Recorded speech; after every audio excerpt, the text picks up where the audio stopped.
Welcome back to the Pitch Pod, everybody. We hope you just enjoyed these previous games. I'm your host, Jeff Stebbins. With me, as always, my co-host, Jumpin' Joe Janner. Joe, how you doing today? Yeah, I'm doing fine. Glad to be here.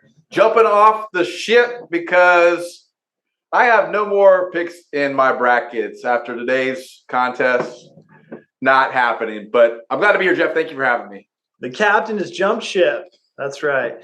So Joe and I we just went to the pub and just enjoyed the game. It turned out well for one of us. For the other one, not so much. There was some frustration there that could definitely be sensed. But I'm a happy guy. I'm a happy camper. So Joe, will you take us through what we just witnessed? Like you said, I found myself in the wrong place in the sense that I think I was maybe the only person rooting for an English side to be victorious in that game. France scores, they're up, England draws level. You think, okay, we got a game here. Then France scores a second, and you have an opportunity to go level again. Harry Kane at the spot, misses, skies it over the crossbar. We're to see another score out of England. Final 2-1, France. And then here I am sitting next to Jeff with another perfecto prediction for our audience. Again, congrats to Jeff, you yourself, and to France again in advancing to the semifinals in this World Cup tournament. Yeah, absolutely. Mbappe played a great game. I figured he'd be on the scoreboard. He wasn't. Giroud was. So congrats to Giroud for that. Something that we kind of talked about briefly was, man, it's got to be tough to be Kane right now, and how that feeling sit with him. I'm sure some players taking PKs for Brazil feel the same way. A lot of disappointment, but hopefully he realizes that's not the legacy that he's going to leave behind. Being, in fact, today I believe he tied the record for most goals with Wayne Rooney. Is that correct? That is great. That's since what was on the line, in addition to the opportunity to draw level, was that penalty, had he converted, would have taken him to the lead in the record for most goals for the English side. And so I think even our mate at the bar made a suggestion in a sense that I thought was interesting. The idea of a penalty kick in regulation is so much different than a penalty kick outside of it, in the sense that that ball is still live no matter what. So getting the ball on frame, shooting, have an idea. I think Jeff even asked me to turn to the side at that point in the game. Is he going to go the same place? Is he going to do the same? Is it going to be the same kick? And I thought, well, why not? Right? If you were successful the first time through, there's no stopping his first initial penalty. Why not go there again? And he chose otherwise. And there's the result. It's harsh. I think it's going to be one of those. We're going to go back years looking at this contest, going, what if he had converted? What if they drew level there? Was it going to be another this? But we're not playing the game of what if. We're playing the game of what has happened. And again, it is France going on to the semifinals.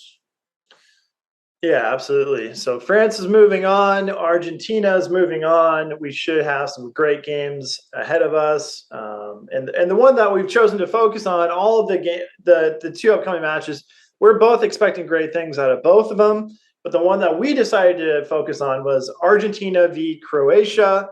This is going to be a fun match. We have magical Messi. And even though he's aging a little bit, he still has that magic, as he showed in the last match that he played in. And I think this is going to be a great game. I think it's going to be a nail biter the entire time. What are you kind of thinking about it, Joe? I think it's exciting in the sense that there's so much of the world in support of Argentina and Messi when they're not from that country, but because of the draw, because of what is at stake, you're going to have a lot of people, I think, in support of Argentina winning the match. And, of course, always curious to see what Messi does in the game to add to his career in the World Cup competition. So I think that it's going to be a well-contested contest. You're against a Croatian side that has battled and fought to get through to this. I don't know a whole lot of people that had presented, or rather projected, that Croatia would be at this point, but here they are in a semifinal versus Argentina. And I think it's a much of a well wish to them, to the sense that they get done what they need to get done, because I think that they've been fighting hard and playing hard, and this should be a good competition. I do have them edging through to win, in a sense, because I think that you just don't pick that up in the middle of a contest or the middle of a tournament, in the sense that you have the fighting edge. You came to play. Yeah, everybody says, well, everybody's here to play, but there's something about being able to do it, something about being able to be in that spot, having done it before.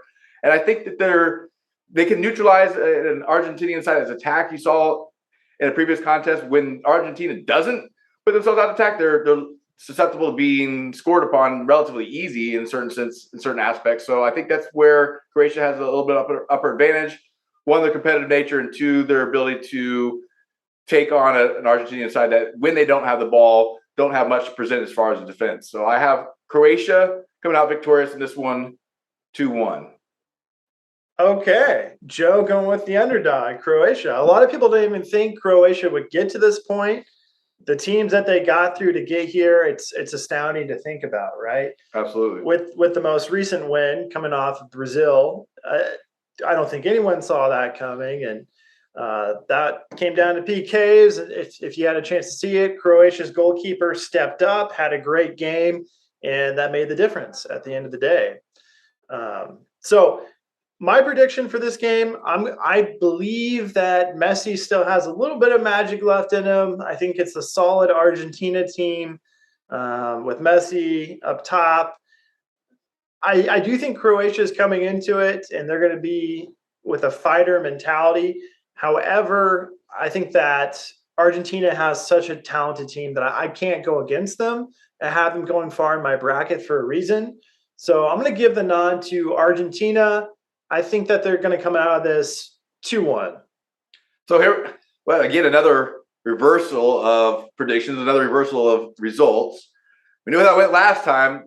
Maybe fortune smiles upon me this time, in the sense that I'll have a little bit more luck. Jeff is definitely leading the charge as far as points, a couple perfectos, as we call them here on the Pitch Pod, when he's not only picked the right winner, but also the correct scoreline by just the nature of the name. You got it exactly, perfecto. So best of luck to you, Jeff. I hope that it works out for you. And I think more than anything from the Pitch Pod, being outside in the sense neutrals watching, I think the competition is what we're most excited about. So we're looking forward to that.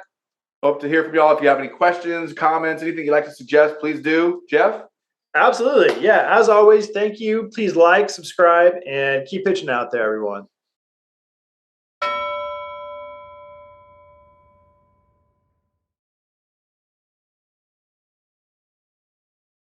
In a game with a round ball, round posts, anything can happen.